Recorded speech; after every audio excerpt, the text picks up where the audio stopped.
Welcome to the Wellbeing and Career podcast. I'm delighted to be chatting with successful advertising executive. Stifled by the rigorous, time-consuming demands of the corporate world, Tracy traded in her 20 years of advertising to pursue a real passion, personal and professional coaching. Tracy became a student of her own work and stopped overeating, overdrinking, and created a multi-six-figure business while teaching others to do the same. Tracy is the founder of Self-Made You and the host of Secrets of the Self-Made podcast, which helps men and women achieve their goals and solve all problems fast by developing self-control. And on today's podcast, we'll be chatting about self-control. Very welcome to the podcast. I hope I pronounced his name correctly. Tracy Pleschourt. Pleschourt, yep, that's right. That's not too bad. I did okay. So how are you today, Tracy? I'm doing well. Thank you so much for having me, David. No, my pleasure. So let me know where you are. You told me anyway before we start recording, but where are you right now on planet Earth? I'm in the United States, and specifically in Lakeville, Minnesota. So where is Minnesota geographically? So are you central, north, south, east, west? Just for the idiots like myself. Yeah, we are like north central. So we border Canada. The Minnesota borders Canada, and we're really, if you're kind of looking at the map of the United States, we're really more central. A lot of people will say Midwest. Right. I kind of think of, like we are very central north. Okay. And have you always lived there, or did you move there later on in life? I moved here after college. I'm actually from the Pacific Northwest. I'm actually originally from Washington State. Wow. My husband is originally from Minnesota, and we met in college. And I always joke about the fact that our engagement was conditional on the fact that I agreed to live in Minnesota. All right. He's a hunter and a fisherman. He's an outdoorsman, and you'll find a lot of outdoorsmen here in Minnesota. And so he really wanted to make sure that he found somebody who could learn to love Minnesota. And it's not easy it's not hard to fall in love with Minnesota. It's just full of nice people. It's a beautiful, beautiful state. It's very green. We do tend to have, extreme seasons when it's right. During our summertime. It can be very hot and very muggy, very humid, and our winters can be a little harsh, but they're still very beautiful nevertheless. And if you have, the expectation of what's to come, it's okay. So yeah, sometimes it feels like we live in Siberia during our very long winters, but you just kind of embrace it and get over it. You're a great advertisement. You're like TripAdvisor or Expedia. You're really selling it, I have to say. I mean, I'm looking at a picture here. I'm not ignoring you. I'm looking at a picture here on the internet of Minnesota's, the kind of city itself. And you're right, it's very green surrounding the city area. Is that quite normal, is it? Yeah, it is. We have gotten quite a bit of rain. Our spring, we had a lot of rain. And so it is actually a pretty green state. And we are kind of known for our lakes. We're the land of 10,000 lakes. And so I think when you combine water, areas of water, large areas of water, and so much green, it's so breathtakingly beautiful. I would say it's probably only second to the Pacific Northwest, where you also can include the mountains in your scenery, and that's breathtaking. But yeah, I've just been super fortunate to be able to live in some of the most beautiful places here in the United States, and so I very much appreciate it. And I'm glad you asked. You're so positive. I mean, usually when I ask somebody where they're from, they go, "Yeah, I'm from here."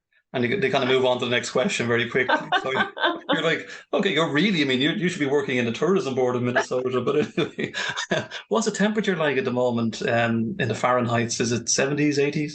Yeah, we are. I think today we are in the high 70s. Yeah. And so that's pretty much what you would expect from, mid-June. Right. I would say that's like darn near perfect. It just feels amazing. Wow, no, pretty cool. It's you really are selling it to me and everybody else, I'm sure. So I'm not going to bore you anymore about Minnesota.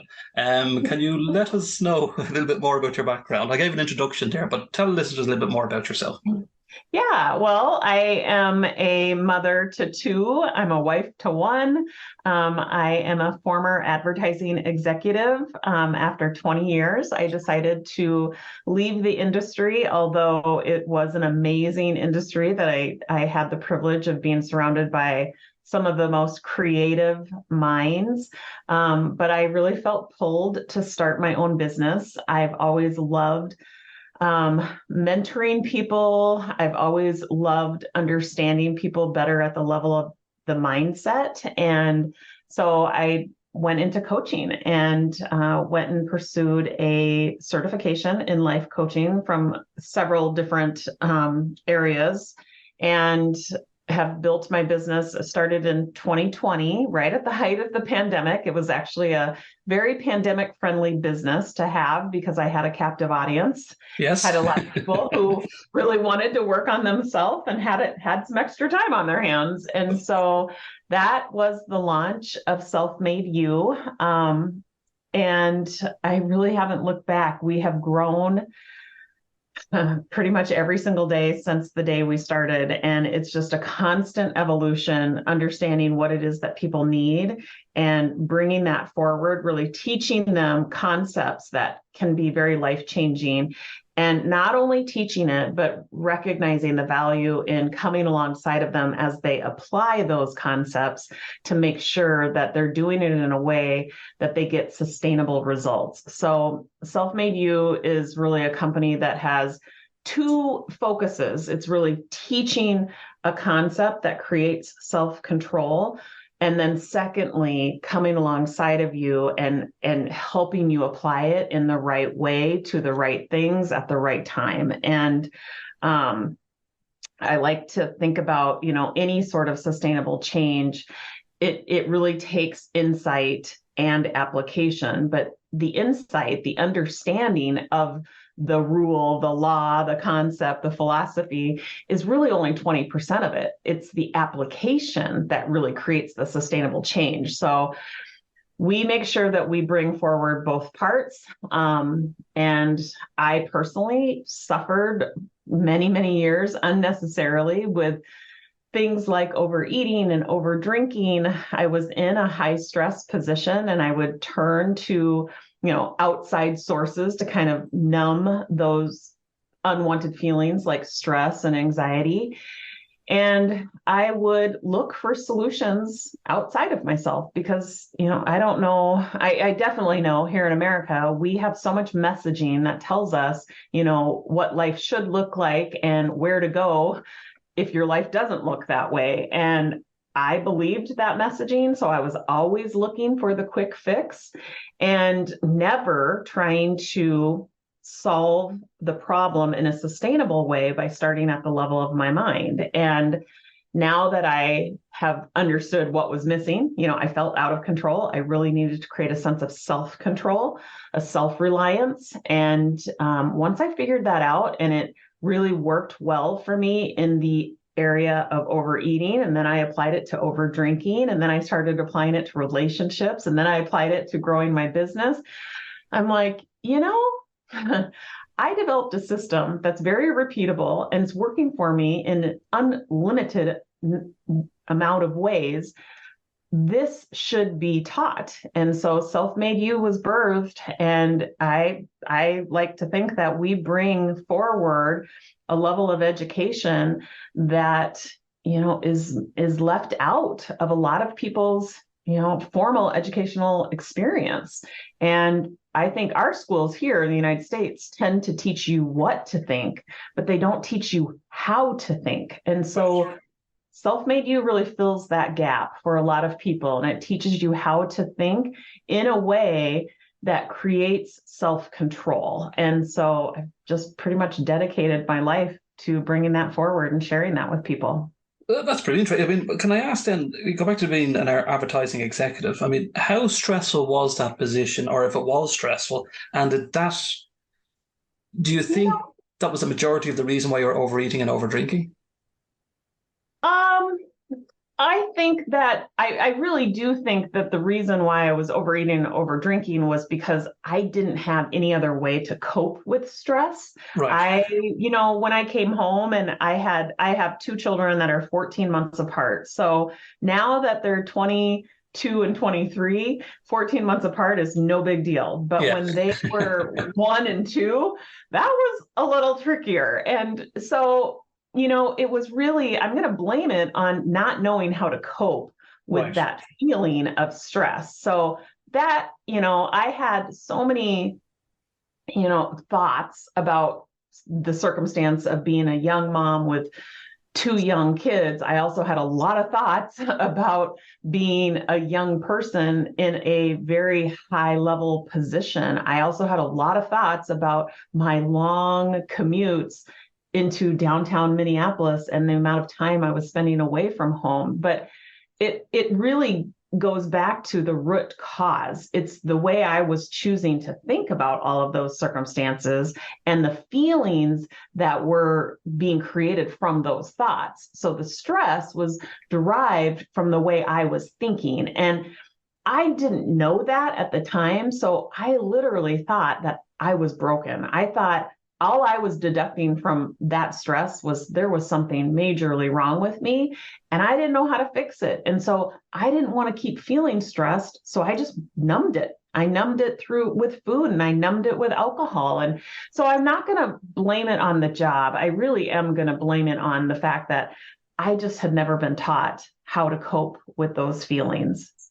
Do you think, Tracy, as well, looking back, and not to blame the organization you're working for, but do you think if they were made aware of how you were feeling at the time, would there been some sort of solution to this, or did they have any kind of process in place that you could actually go and ask and say, look, I'm feeling this way or that way, I'm kind of like in autopilot mode at the moment? Or Yeah. is that me asking too much, if you know what I'm trying to get at? Yeah. Yeah. Well, I think that, I actually had the good fortune of working for a company that the culture was very open and they did have a lot of resources. I don't think the resources, had a big focus on mental health at the time. I do now see more corporations having a focus on mental health, but at the time, that it was really more like, oh, we have a gym and we have a kitchen and we have Right. we bring in massage therapists, so that was really cool. It made for a great culture, but mental health wasn't really on the radar.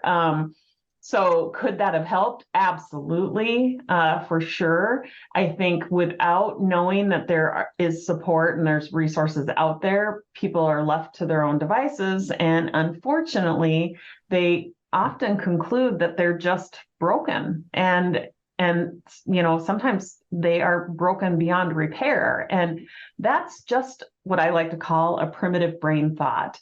We all have this 3-pound organ that resides in between our ears. And part of it is it's really meant to keep you safe. The primitive part of your brain offers you a lot of fear-based thoughts in an attempt to keep you safe. And most of the time we react. We have these knee-jerk reactions to those thoughts. And often we get results that we don't like. They're very unintentional, but our brain operates by default from that part with those kind of thoughts, unless you're taught how to become aware of what's actually going on, to really understand that neuroscience, which is not that complicated, and to be able to shift to operate from the other part of your brain that I like to call your prodigy brain. And that's the part of your brain, scientists, doctors would call it your prefrontal cortex. But that part of your brain has the ability to kind of question your own thinking. It has the ability to be intentional. You can access certain inherent strengths like empathy and discovery and innovation from that part of your brain. But those strengths are not available to you when you're spinning out in the dramatic thoughts that the primitive brain offers you. And again, your primitive brain is strong. It's been used for majority of your life because, again, you haven't been taught about the neuroscience of your brain and how to intentionally use the other part of your brain and have a heightened sense of awareness about what's going on when the primitive brain is front and center, when it's in the driver's seat. I do like the way you mentioned there, Tracy, we haven't been taught. And I think that's true because everybody has a different outlook on life or opinions or perception. And I suppose we're all trying to fit into this kind of accepted way of society. But if you haven't been taught or you don't fully understand something, it's very difficult, isn't it? So is that why sometimes in certain circumstances, individuals might lose, so we're going to move on to self-control now, but they might lose a bit of self-control because they're not aware of that, while others can kind of stay calm, and Right. maintain a level head. So Yeah. first question is, what is self-control then? I mean, what are we talking about? Somebody just losing the plot all the time and getting Mhm. angry and emotional, or is there more to it? Yeah. So I always love hearing other people's definitions of self-control. Like, I think, 10 years ago, I would have defined it as, not being able to pass up that plate of cookies that I see in the kitchen, without indulging, or pass up, a glass of wine, my favorite type of wine. And that's really not it at all. Like, that's an action. I like to think of self control as an ability to intentionally create the thoughts and the feelings and the actions that actually support what it is that you most want in your life. It's actually the ability to see what your primitive brain is offering to you and what you unintentionally create when you are operating by default. Now, that is like a self-reliance. That's a skill that you can learn. So another way of saying that is, you are tapping into yourself to get the results that you want versus looking outside of you for for the resources, for help. Or sometimes we go outside of us so we can point the finger and blame things. So it's really about like this ability to kind of take responsibility for all of your results, but there's an action involved in that. It's like, it's an understanding, it's a skill set of being able to tap into your own thoughts, your own feelings, literally create what it is, create the thoughts that feel good, that are going to drive the behaviors and have you showing up in a way that supports what you most want. So control is often trying to influence something outside of you. Self-control is the ability to create from within, if A that great, makes sense. great definition, a great explanation. So if okay, let's put them into practice, so to speak. Say you're in a situation in work. There's a conflict in work, for example. I don't know if we can add this as part of self-control or in personal life. And you're dealing with a situation where maybe a boss is horrible or a colleague is horrible to you, and you're going to react to that situation. How then what techniques can you recommend to the individual? Is it Yeah. because the individual who's being aggressive, or I mean, aggression, I suppose, it all depends on opinion or perception. But if Yeah. somebody is being argumentative with you or angry with you, and you see it this way, what do you recommend the individual do to maintain a calmness or a control or a self control? Yeah. So, if you don't have self control, you're probably feeling out of control. So, I would first ask you in that scenario, if your boss is yelling at you, is this a problem? Why is this a problem? You're feeling like, if we just kind of play this out, you're feeling inferior, you're feeling defeated, or you're feeling like you don't measure up. Okay, those are actually thoughts. I don't measure up, he Yeah, doesn't like me, he doesn't think I'm doing a good job. Those are all thoughts. that's not the circumstance. A circumstance is actually a fact. It's something that, you really have little control over. If your boss says words to you and he happens to be yelling at you, that's a fact. But what are you going to make that mean? What are you thinking about that? Because it's your thoughts that create your feeling. It's not a circumstance. It's your thoughts about that circumstance that actually create the feeling. So if you are in control, then it would stand to reason that you can change the way you're thinking about any given circumstance to change the way you're feeling. So if you answer the question when I ask you, how do you feel about that? Or why is that a problem? Or is that a problem? And do you want to change it? If the answer is yes, then we are going to start at the level of your mind. I'm going to find out, okay, so if it's a problem, why is that? And you answer, well, I'm afraid I'm going to lose my job. Okay, so you're feeling afraid. Why are you feeling afraid? Well, because I don't think he thinks I'm doing a very good job. Okay, that's a thought. So now we know what the circumstance is. Boss yelled at you.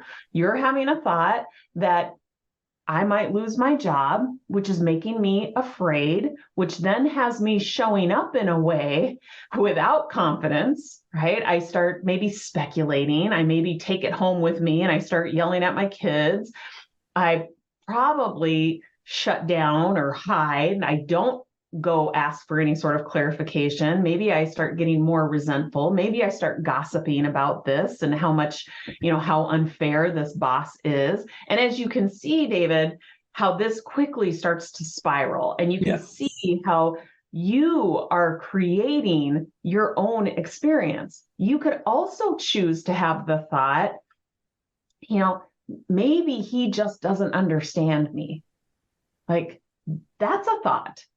We're not changing the circumstance. Yeah. Or I wonder how I could help him better understand me. Right? Like, that's a thought, which makes you feel different. That maybe makes you feel curious. And that curiosity is going to drive a completely different set of actions.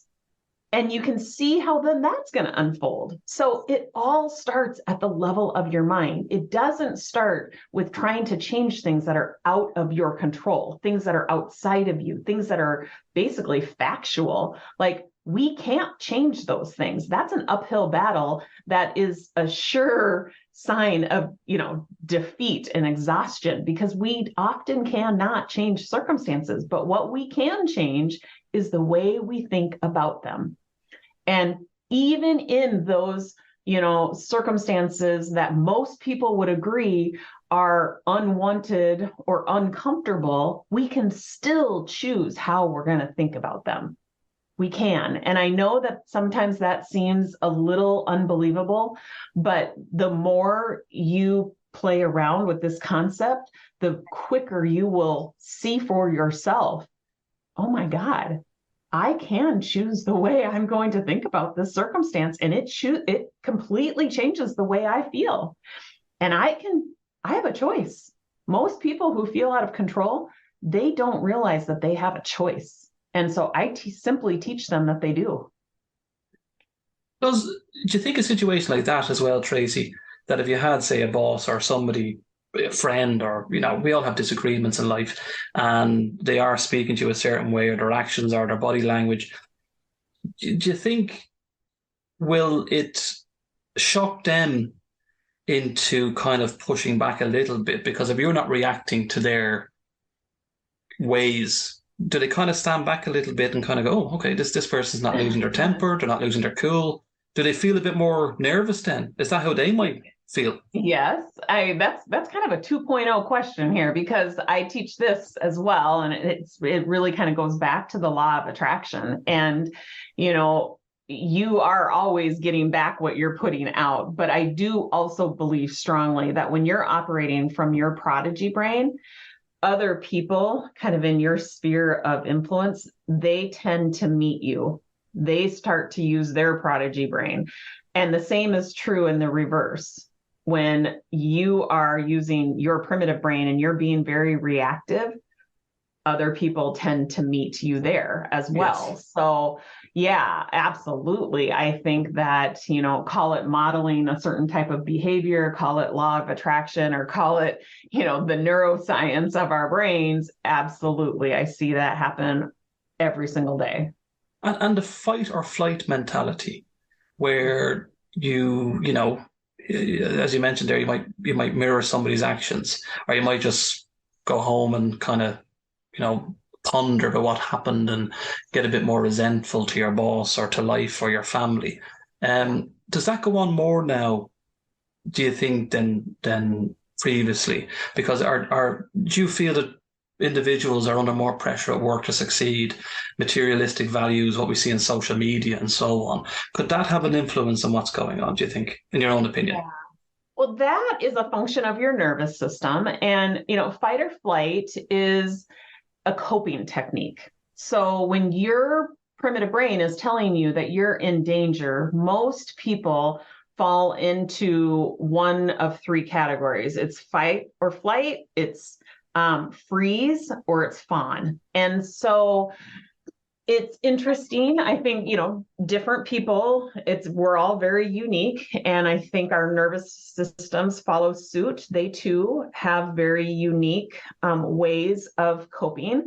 So you can kind of see your own personal patterns. Some people have a tendency to run. Some people have a tendency to just kind of shut down. And other people have a tendency to kind of give in, right? Like they just kind of succumb to or come into agreement with whatever is going on. So one of those three ways is they're all coping techniques. And so if it's worked for you in the past, your brain likes to be efficient. It likes patterns. And so you'll notice that that's your tendency. Now, the question is, does it work for you? So if you are in fact in danger, it may be working for you. But we all have these saboteur narratives that are coming from our primitive brain that the reason why they're being triggered is because our primitive brain is saying danger, danger, danger, when we're standing in front of our boss, we're really not in any danger. And so that's how we become sabotaged. We're operating from our primitive brain that thinks we're in danger. But if we're not in any danger and we literally listen to those thoughts and we react from it, it sabotages us. If we were in danger, it would actually be helpful. But, as the name of that brain suggests, it's a primitive brain. We have evolved into a state that we're really not in very much danger very often, but our primitive brain has not caught up to that. So, our nervous system, that is just its reactive way of coping. So when you think of it that way, instead of making, a fight or flight experience mean that you're wrong or you're broken, you can choose to just think of it as, this is my nervous system's way of coping. It's a coping technique. It's very natural, but you get to decide if it's working for you. And if the answer is no, then that's where I step in and I teach you the self-control operating system so that you take back control. You don't operate from your primitive brain. You recognize what's going on and you operate from your prodigy brain and gain back that control. Say if Tracy, right, your boss, and I've been critical of bosses here because some good bosses out there, because we all sometimes don't get on with each other for some unknown reason, just part of life. Or your colleague or your supervisor or even somebody that's below you in work or even a friend or whatever, the list goes on. Say if their primitive brain, right, is always in action and you've done your best to be calm, under control, self-control, you ask these questions. Is it better to just walk away? So say, for example, you're in this very high tense situation. You've thought about the situation. You're not confrontational. The other individual is constantly at you, and there's nothing you can do to kind of regain the conversation or regain their respect? Is it better just to say, look, enough's enough, okay, I'm leaving the company, or I'll take a break from the relationship? Is that possible, do you think? I definitely think that's possible. It's not the approach I would take. I would really, again, go back to myself and ask myself, like, how am I feeling about this? I wouldn't just say, okay, I can't get through to this person, throwing in the towel. Like, if I'm feeling defeated, how does that solve anything? If I'm going to walk away from an experience, a situation, a circumstance, I really would rather feel like it's just complete. I want to work on my thinking so that I leave this circumstance, this experience, feeling the way I want to feel. So before I just walk away, I'm going to check in with myself and find out, how is it that I'm feeling? And one of the best thoughts that I have found when a relationship is complete, an effort is complete, is simply labeling it as complete. It doesn't have to be, because a relationship is ending, that doesn't have to be a bad thing. Everybody could have won from having the experience of this relationship. It doesn't have to be forever lasting to make it good. It can simply just be complete. And that's a really great way to think about something and to feel really satisfied versus feeling, regret or any sort of, revenge or, any sort of disappointment. Like, when you said, oh, you're so optimistic, it's like, I do a lot of self-coaching about, how do I want to feel? I mean, it kind of is a selfish way of living, but I want to make sure, I think everybody would agree that moment by moment, life is pleasurable, right? Like, that's the whole point of being here. Like, we only experience life through feelings. And if I've intentionally decided I want to make this, like, one precious life that I have, really enjoyable, then I need to be checking in with myself. How am I thinking about the moments, moment by moment by moment? And because it's my thinking that creates the way I feel. And so it really just boils down to that. So instead of focusing on the other person in that scenario that you gave me, David, I would again go back to myself and ask myself, how am I feeling about that? And if it's not the way I want to be feeling, then I need to do some self-coaching on it. It doesn't even have to involve the other person. What about then, Tracy? Blows people's minds. Well, it does, because it's interesting. You're quite a unique person. I've spoken to a lot of people that do the life coaching and certain techniques, and you're very unique the way you deal with this, and it is very interesting, I have to say. I find. So, what about? Let's think, if you hear this term all the time, and let's put it to a personal life experience, so to speak, where you hear this term ghosting, right? And I only heard this term in the last couple of years. Do you think, in your own opinion, that people that ghost somebody, they're trying to maintain, or an individual or a group or a company, whatever it is, they're trying to maintain a self-control that they can go away and kind of not have to deal with that situation? I know ghosting is kind of a weird, it's a term that's out there now, but you know what I'm trying to get at. If does somebody ignore somebody, are they trying to work on themselves, do you think, by ignoring them or ghosting them, as they say? Maybe. My best answer to you is maybe. That could be, but we wouldn't know. And so where I would really caution you is speculating that that is in fact the answer. Because if you don't know and you're sitting there thinking they ghosted me because fill in the blank, and that doesn't make you feel good, then I certainly would not decide that that's the answer, because you don't know that that's the answer. So why would you choose to believe that when that doesn't feel very good? If you want to feel good, then I'm going to challenge you to decide to think differently. And there's probably 1,000,001 ways that are very believable to you that you could think about being quote unquote ghosted. Like maybe this person doesn't know what to say. Maybe this person doesn't have the capacity to continue on with this conversation. Great answer.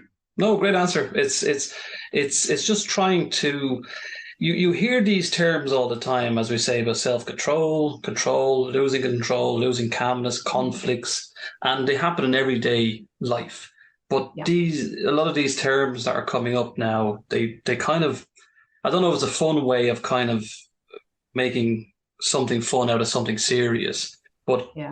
there is individuals out there that feel upset or they feel hurt, Right. because And those are the individuals that I care most about because I know I can help them. I absolutely know I can help them. That's what I call unnecessary suffering.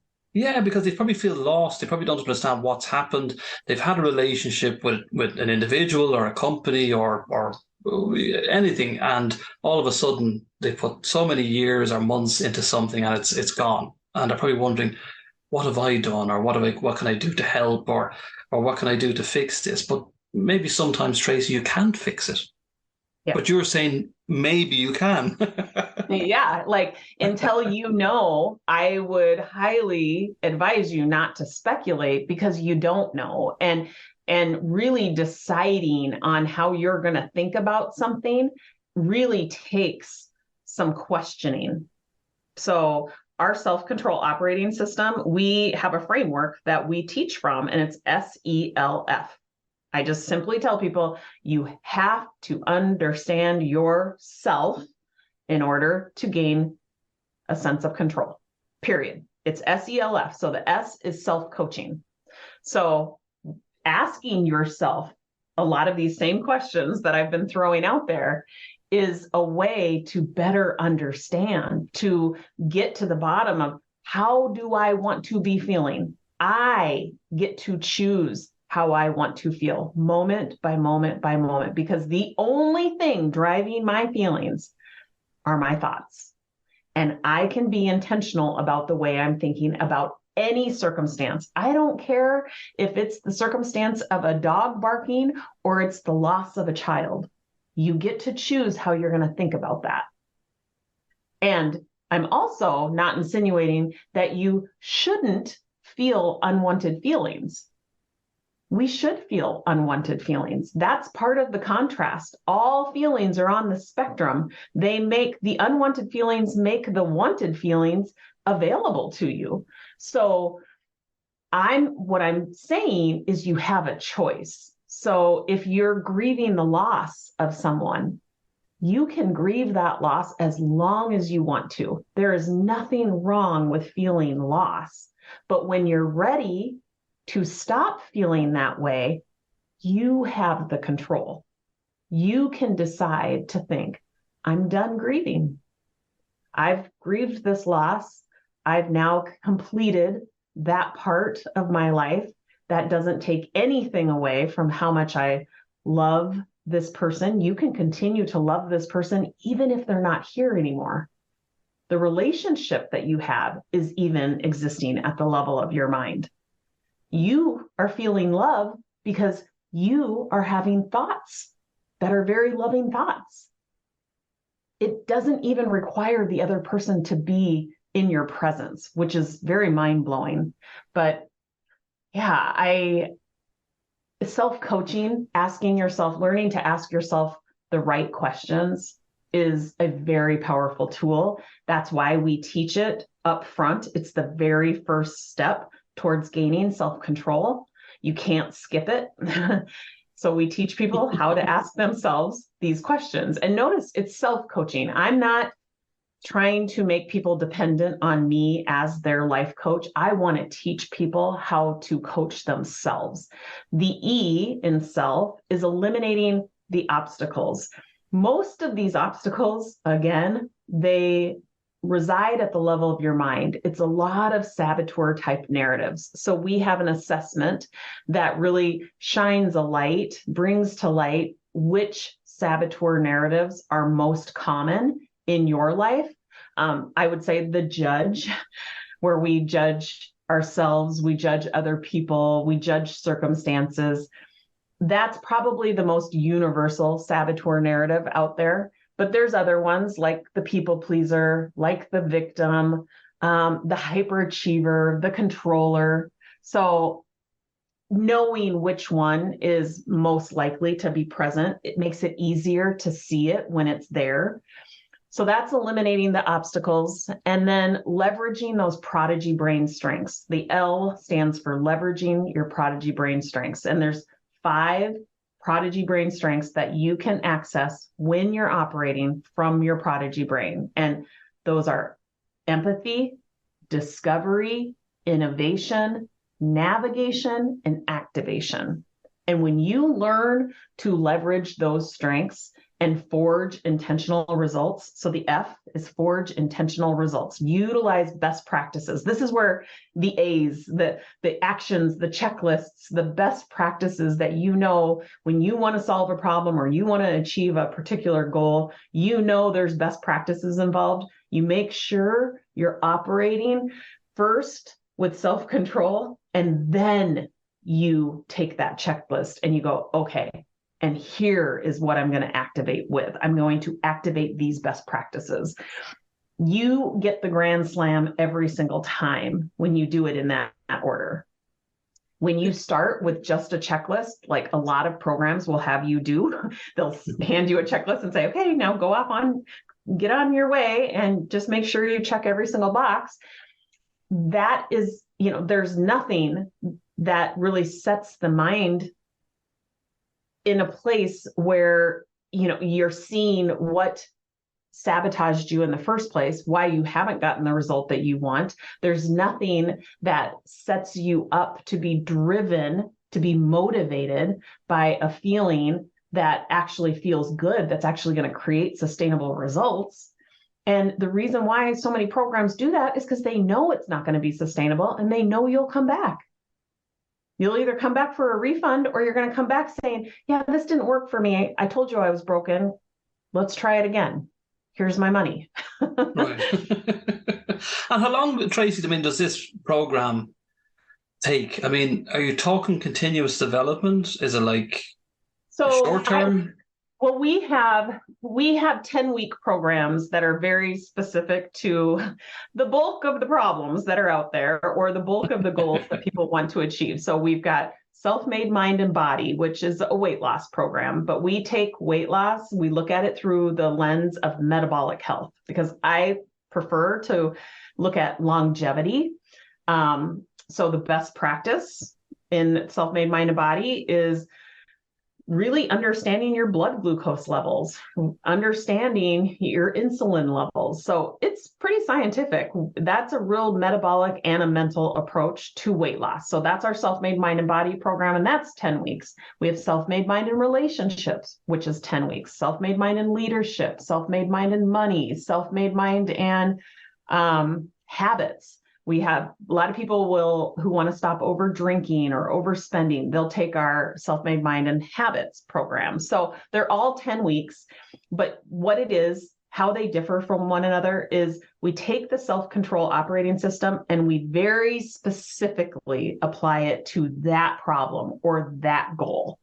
So I teach the self-control operating system at the front end. Actually, anybody can access that. They can go to our website and learn the self-control operating system. Where the real value comes in is when it's very specifically applied under the watchful eye of a coach so that you're applying it in the right way. And then as you become masterful at it, you can apply it to anything in your life. So those people that I talked about that started back in 2020 at the height of the pandemic, 90% of them, that's a phenomenal retention rate. 90% of them are still with us today because they have seen how taking this one system, this very simple 4-part system, and applying it to different areas of their life has become so life-altering, and it becomes really fun. And they now want to teach it to other people, usually the people that are kind of in their inner circle.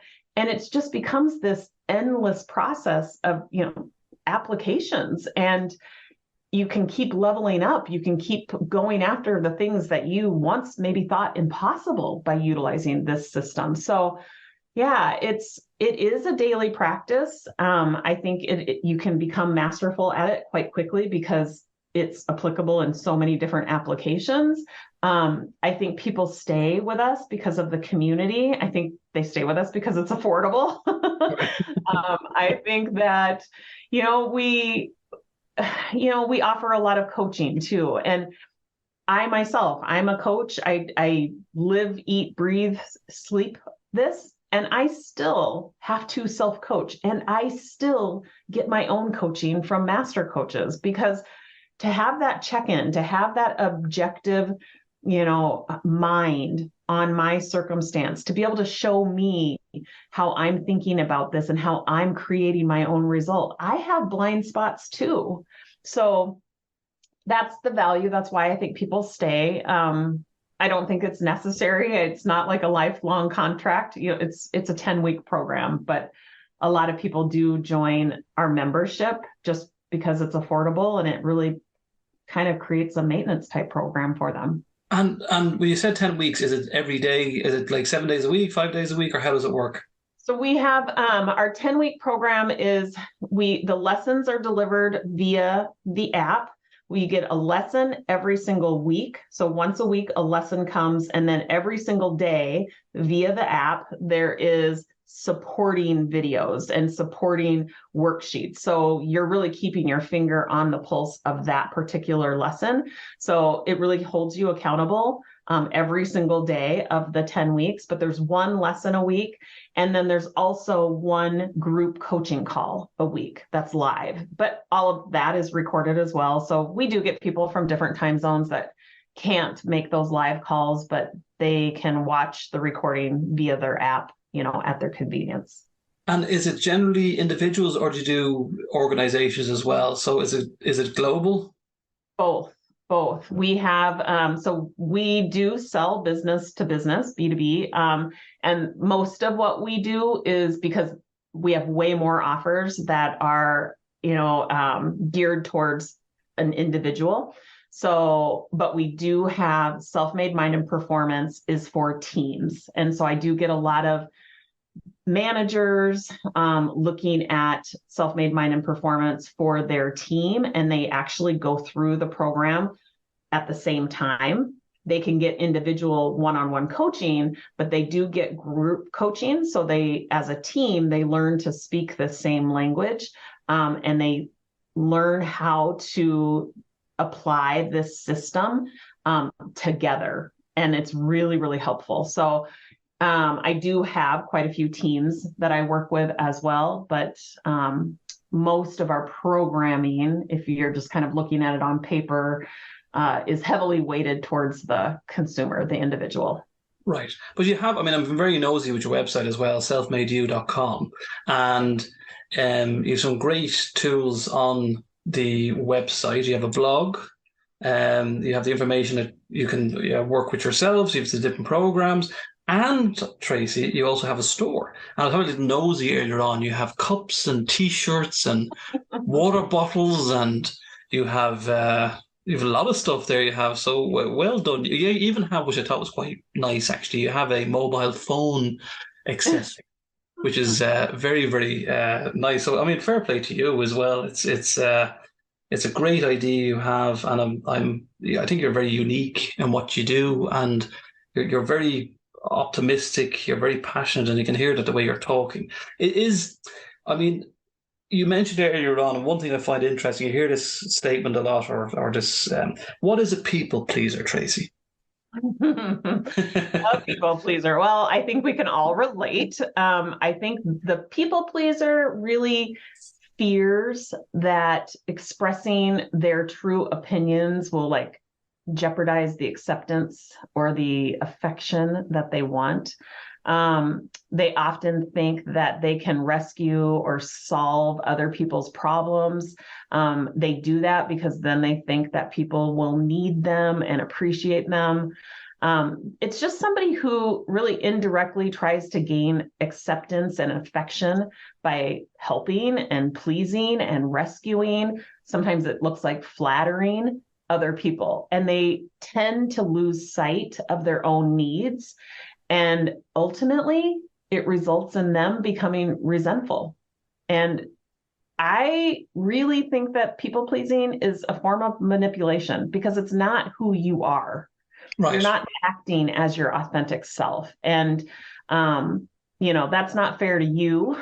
And that's certainly not fair to those around you. And it's so much more liberating to recognize that you have that tendency. That's not who you are. You just have that saboteur narrative that shows up under certain circumstances, but that can be changed. And so I like to work with people who consider themselves a people pleaser because first and foremost, I want them to know that that's not their identity. I can sniff them out quite quickly. They're the people that, they're very worried. They often are harboring a lot of resentful feelings. And that's unnecessary. So yeah, I like to help the people pleasers out there.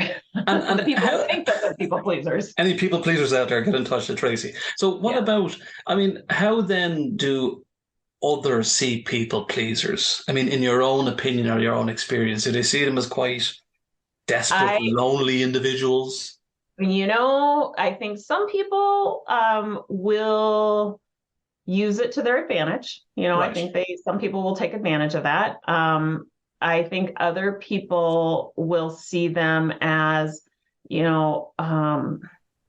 somebody that maybe doesn't think as highly of themselves. They don't think that their true opinion actually measures up. And so sometimes they don't even know what their opinion is. They don't think their opinion matters and that other people's opinions matter more. And then secretly, they'll be resentful that they didn't have an opportunity to offer an opinion when in reality they did. But they are being hijacked by their primitive brain. And so I think that, there's definitely people out there that will take advantage of the people pleasers. But it's not going to be a very authentic, true relationship that's built on a strong foundation. It's going to be built on, misguided thoughts and misguided feelings. Interesting. So all the people pleasers, I have to say, people pleasers is a pretty cool word. Yeah. So it doesn't seem a very positive thing. And what about then, you're the host of the Secrets of Self-Made podcast. What is it about? And obviously it's better than this. I'm not being a people pleaser at the moment, Tracy, but it's much better than this podcast. So listen to that one instead of this one. What's it about, and what can people expect from it? And is it about generally the techniques, or is it everything?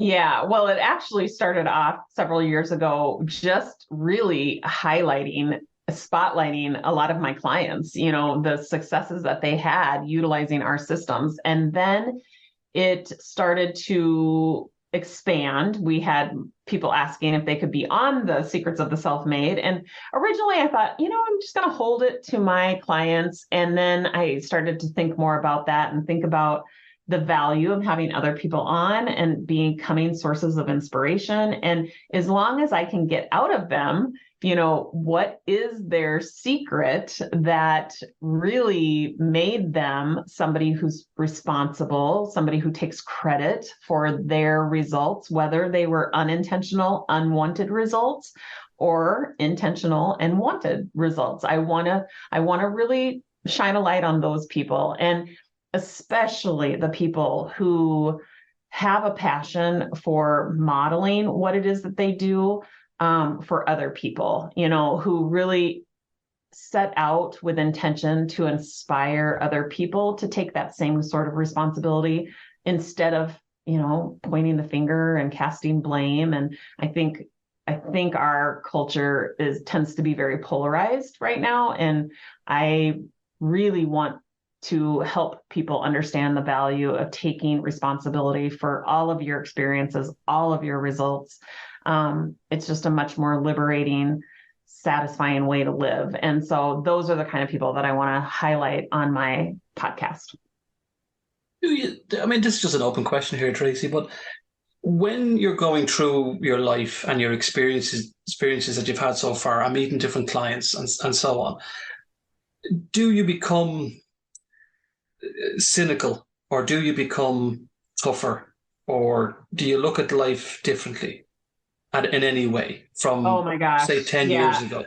Yeah, I look at life a lot differently. I have so much more compassion because I really am convicted in the belief that people just have not been taught how to think, and that they are so often spinning out in unnecessary suffering because they're being hijacked by their primitive brain, and they don't even know that that's happening. And, even the hyperachievers out there, which I'll have clients take our saboteur assessment, and they'll be thrilled that they are high in the hyperachiever area.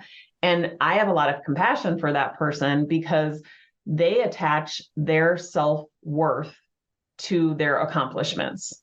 So they are very dependent on constant performance and achievement for self-respect and self-validation. They are very focused on that external validation and attention and acceptance from others. It tends to lead to workaholic type tendencies. They tend to lose touch with their own emotions, and what relationships in their life, how they tend to lose touch with those. They have a hard time ever being satisfied. And if you think about that, that is just not a fun place to live from. And so I have a lot of compassion. I tend to have hyperachiever saboteur narratives, that those are the ones that show up most for me. And so I can relate to that. My job as a coach is not to just jump in the pool with those people. I have to stay on the outskirts and throw them the life raft. So I have to, as a coach, you have to learn how to be neutral. You need to really be very keen on their dramatic brain statements and not, jump in and sit and sympathize with them. That's what a friend is for. That's not my job as a coach. So yes, I've changed a lot in the last years that I have become a coach. It's changed me considerably, but I do have a lot of compassion, but I don't necessarily, spend my time just sympathizing with clients. That's not what they have come to me for. Oh, that's great. I'm looking at your blog here as well. So when listeners, when the podcast is released and approved, you can get onto Tracy's website, selfmadeyou.com. And on the blog as well, it has what Tracy has chatted about earlier on, which is a self-control operating system, has all the information there. And before we go, Tracy, where else are you on social media? Are you on the LinkedIn's, the Instagram, the Facebooks? Yep, we're on all of them. And we offer free coaching on pretty much all of them. So I always tell people the one-stop shop is our website, www.self-made, and then it's the letter U.com. That will direct people to all of our social media channels. It will offer some free resources and then explain more about our programming and our membership. Brilliant. Also, let me say thanks so much to Tracy Pleschourt for chatting with me today. I'll put all the links in the podcast once it's been released, and I'll put the correct website in and all the links for Tracy's social media and her blogs and her fabulous podcast. So thanks so much to Tracy for chatting today on the Wellbeing Career podcast. Thanks, Tracy. Thanks, David.